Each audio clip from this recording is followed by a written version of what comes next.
Code to enhance learning CS unplugged video સિરીઝમાં આપ સૌનું હાર્દિક સ્વાગત છે.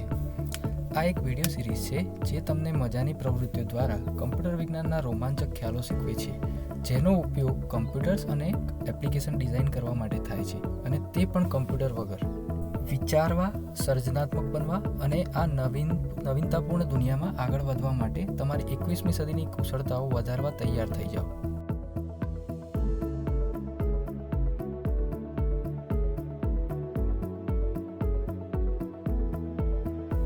આ પાઠમાં આપણે એક સ્થાનથી બીજા સ્થાન સુધીનો સૌથી ટૂંકો રસ્તો શોધવાની એક રસપ્રદ રીત જોઈશું. કલ્પના કરો કે તમારા મિત્રએ તમને તેની જન્મદિવસની પાર્ટીમાં આમંત્રણ આપ્યું છે. તમે જાણો છો કે તે ક્યાં રહે છે, પણ તમને ખબર નથી કે ત્યાં કેવી રીતે પહોંચવું. તો તમે રસ્તા વિશે પૂછો છો. એક વ્યક્તિ તમને સીધા જ જવાનું કહે છે, પછી 4 રસ્તા પર જમણે વળવાનું અને ત્યાંથી પહેલું ડાબી વળવાનું કહે છે. બીજો કોઈ વ્યક્તિ તમને બીજો રસ્તો કહી શકે છે. તમારા મનમાં કદાચ પ્રશ્ન આવી શકે છે કે તેમાંથી કયો રસ્તો સૌથી ટૂંકો છે. આવા પ્રશ્નોના જવાબ આપવા માટે ગૂગલ પાસે ગૂગલ મેપ્સ નામની એક એપ્લિકેશન છે. આ એપનો ઉપયોગ કરીને તમે કોઈ પણ ડેસ્ટિનેશન સ્થાન દાખલ કરી શકો છો અને એપ તમને તમારા સ્થાનથી તમારા ડેસ્ટિનેશન સ્થાન સુધીનો સૌથી ટૂંકો રસ્તો બતાવશે. જેમ જેમ તમે ટૂંકા માર્ગની તકનિકનો ઉપયોગ કરશો, તેમ તેમ તમારી પાસે વિવેચનાત્મક વિચારસરણી ક્ષમતા અને સંખ્યાત્મક યોગ્યતાનો વિકાસ થશે. સમસ્યાને ઉકેલવા માટે આપણને આ માહિતીને ગાણિતિક રીતે રજૂ કરવાની રીતની જરૂર છે. ધારો કે તમારી પાસે તમારા મિત્રના ઘરે પહોંચવા માટે 2 અલગ અલગ રસ્તાઓ છે. ધારો કે તમારા ઘરેથી તમે કાં તો તમારા મિત્રના ઘરે ચાલીને જઈ શકો છો અથવા બસ સ્ટોપ પર જઈ શકો છો. બસમાં ચડી શકો છો. બસ શહેરભરમાં ફરે છે અને અંતે તમને તમારા મિત્રના ઘરે છોડી દે છે. આપણે સ્થાનોને કાગળ પરના બિંદુઓ માની શકીએ છીએ. જો એકથી બીજા સુધી પહોંચવાનો રસ્તો હોય તો તે એક લાઇન દ્વારા જોડાયેલા હોય છે. ધારો કે તમે તમારા ઘરથી બસ સ્ટોપ સુધી જવું પડશે. જો બસ સ્ટોપ સુધી પહોંચવા માટે ફક્ત એક રસ્તો હોય તો તમે તમારા ઘરને બસ સ્ટોપ સાથે જોડી શકો છો. તેમની વચ્ચેનું અંતર લાઇન પર અથવા લાઇન ઉપર એક નંબર તરીકે લખવામાં આવે છે. આ રીતે આપણે બધા સ્થળોને એક સાથે જોડી શકીએ છીએ. આ આકૃતિને ગ્રાફ કહેવામાં આવે છે. એકવાર આપણી પાસે ગ્રાફ આવી જાય પછી આપણે આ ગ્રાફ પર ચોક્કસ પગલાં ભરીને આપણો જવાબ મેળવીશું. જેમ તમે વિડીયોઝમાં જોયું તેમ આ આપણો ગ્રાફ છે.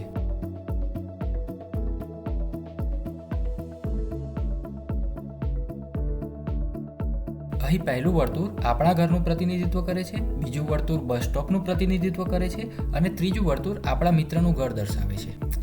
આપણા ઘર અને બસ સ્ટોપ વચ્ચેનું અંતર 1 કિલોમીટર છે. બસ સ્ટોપથી આપણા મિત્રના ઘરનું અંતર 2 કિલોમીટર છે અને આપણા ઘરથી આપણા મિત્રના ઘરનું અંતર 4 કિલોમીટર છે. આગળ વધતા પહેલાં હું તે કેવી રીતે કાર્ય કરે છે તેના પર એક અંતર્જ્ઞાન આપવા માંગુ છું. તે એ હકીકત પર કાર્ય કરે છે કે જો તમારા સ્થાનનું સૌથી ટૂંકું અંતર શરૂઆતથી તમારા ડેસ્ટિનેશન સુધી પહોંચવા માટે તમે જે સ્થાનનો સામનો કરો છો તેમાંથી દરેકના સૌથી ટૂંકા અંતરનો સરવાળો છે. જો તમારી પાસે શરૂઆત અને અંત વચ્ચે 3 સ્થાનો છે તો તમારે તમારા ડેસ્ટિનેશન સુધી પહોંચવાનો સૌથી ટૂંકો રસ્તો મેળવવા માટે આ દરેક સ્થાનનો સૌથી ટૂંકો રસ્તો પસંદ કરવાની જરૂર છે. આને ધ્યાનમાં રાખીને આપણે દરેક સ્થાનની મુલાકાત લઈશું અને સમાન પગલાં લાગુ કરીશું. શરૂઆતમાં આપણે એક કોષ્ટક બનાવીશું. કોષ્ટકમાં 3 કોલમ છે અને કોષ્ટકમાં રોની સંખ્યા એ સ્થાનોની સંખ્યા છે. આપણે કયા સ્થાન પર સૌથી ઓછું અંતર મેળવ્યું તે ધ્યાનમાં લો. આ આપણને આખરે રસ્તો શોધવામાં મદદ કરશે. પ્રથમ કોલમ લોકેશન દર્શાવે છે, તો બીજી કોલમ સૌથી ટૂંકું અંતર શોધે છે અને ત્રીજી કોલમ આપણે જે રસ્તો અપનાવવાનો છે તે શોધવામાં મદદ કરે છે.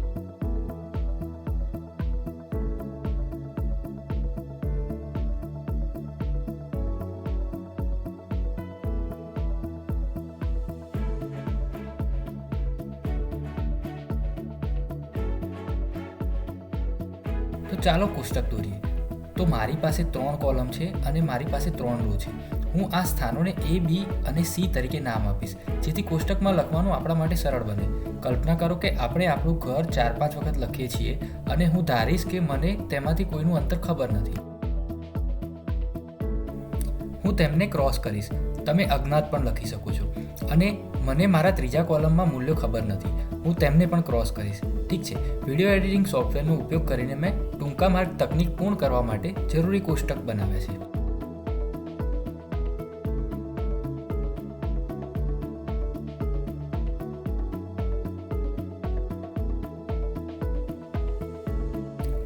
આપણે એથી શરૂઆત કરીશું કારણ કે એ આપણું ઘર છે. હવે આપણે પોતાને પૂછીએ કે એના પાડોશીઓ કોણ છે. તે બી અને સી છે. તેમના અંતર અનુક્રમે 1 અને 4 છે કારણ કે મૂલ્યો પહેલાં અજાણ હતા અને આપણે તેને 1 અને 4માં બદલીશું. અને કારણ કે આપણે મૂલ્યો બદલ્યા છે, આપણે આ મૂલ્યો જ્યાંથી મળ્યા છે ત્યાંથી મૂકવા જઈ રહ્યા છીએ. આપણે તે એમાંથી મેળવ્યું છે, તો આ બિંદુએ આપણે કહી શકીએ છીએ કે બી સુધીનો સૌથી ટૂંકો રસ્તો એ દ્વારા છે અને તે 1નું અંતર છે. અને એથી સી સુધીનું સૌથી ટૂંકું અંતર 4 છે અને તે 4 દ્વારા છે. એનું શું? એ તે 0 છે કારણ કે આપણે એ પર જ છીએ અને આપણે હવે મુસાફરી કરવાની જરૂર નથી અને તે એ દ્વારા જ છે. ઠીક છે, આગળ આપણે એથી તેના પાડોશીમાં જઈશું. હવે એ પાસે 2 પાડોશીઓ છે. આપણે કયો પાડોશી પસંદ કરીશું? આપણે બી પસંદ કરીએ છીએ કારણ કે બીનું અંતર સૌથી ઓછું છે એટલે કે 1 છે. બી અને સી વચ્ચે બીએ સૌથી ટૂંકી મુલાકાત લીધી છે કારણ કે આપણે એ પર પાછા આવવા માંગતા નથી. આપણે પહેલેથી જ મુલાકાત લીધેલા બધા સ્થળોનો ટ્રેક રાખવા માંગીએ છીએ. હવે જ્યારે આપણે બી પર છીએ તો બીના પાડોશીઓ કોણ છે? એટલે કે એ અને સી. આપણે એને અવગણી શકીએ છીએ કારણ કે આપણે એની મુલાકાત લીધી છે. સી અને બીનું અંતર 2 છે અને આપણે જોઈએ છીએ કે હાલનું અંતર 4 છે. શું 2 4 કરતાં ઓછું છે? હા, પણ શું આપણે અંતર 2 તરીકે મૂકીશું? ના. આપણે પહેલાં તપાસ કરવાની જરૂર છે કે બી વત્તા 2નું સૌથી ટૂંકું અંતર 4 કરતાં ઓછું છે કે નહીં. બીનું સૌથી ટૂંકું અંતર કેટલું છે? તે 1 છે. શા માટે? કારણ કે આપણે ટૂંકી અંતરની તકનીકના છેલ્લા પાસામાં અનુમાન લગાવ્યું છે અથવા આપણે તે માહિતી મેળવી છે.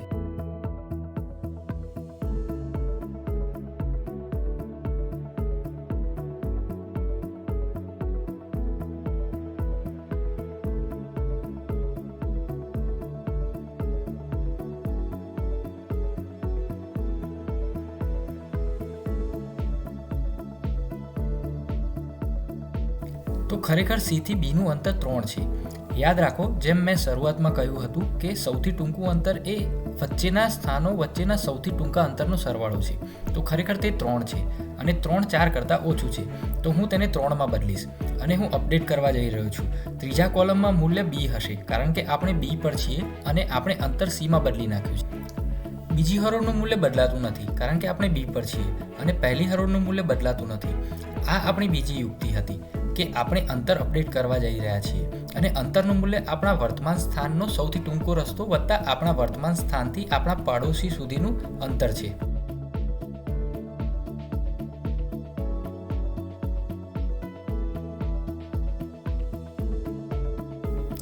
અને જો તે હાલના મૂલ્ય કરતાં ઓછું હોય તો આપણે તેને અપડેટ કરીએ છીએ કારણ કે આપણને સૌથી ટૂંકા ભાગમાં રસ છે. ખરું ને? હવે આપણે એ અને બીને મુલાકાત લીધેલ તરીકે ચિહ્નિત કરી દઈએ છીએ.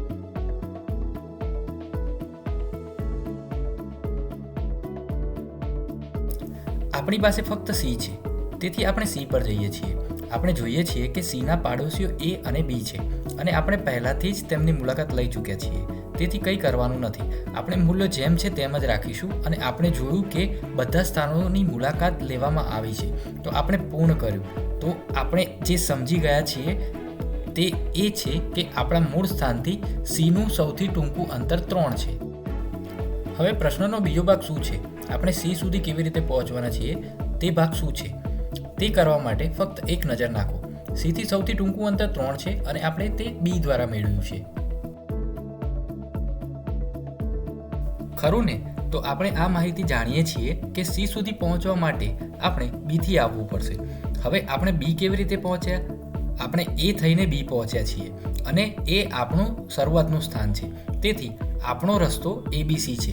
તેનું અંતર 3 કિલોમીટર છે અને તે આપણો ટૂંકો રસ્તો છે.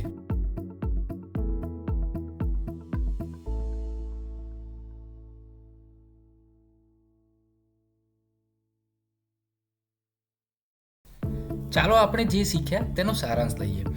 પહેલા, તમારા પાડોશી કોણ છે તે શોધો અને તમે જે પાડોશીઓ પહેલાથી જ મુલાકાત લીધી છે તેમને દૂર કરો. બીજા, તમારા દરેક પાડોશી સુધીનું અંતરની ગણતરી કરો અને જો કોઈ અંતર હાલના અંતર કરતાં ઓછું હોય તો કોષ્ટકમાં માહિતી અપડેટ કરો. આગળ તે સ્થાન પસંદ કરો જેમાં સૌથી ઓછું અંતર હોય અને તે સ્થાનની મુલાકાત લો. જ્યાં સુધી તમે બધા સ્થળોની મુલાકાત ન લો ત્યાં સુધી ચાલુ રાખો.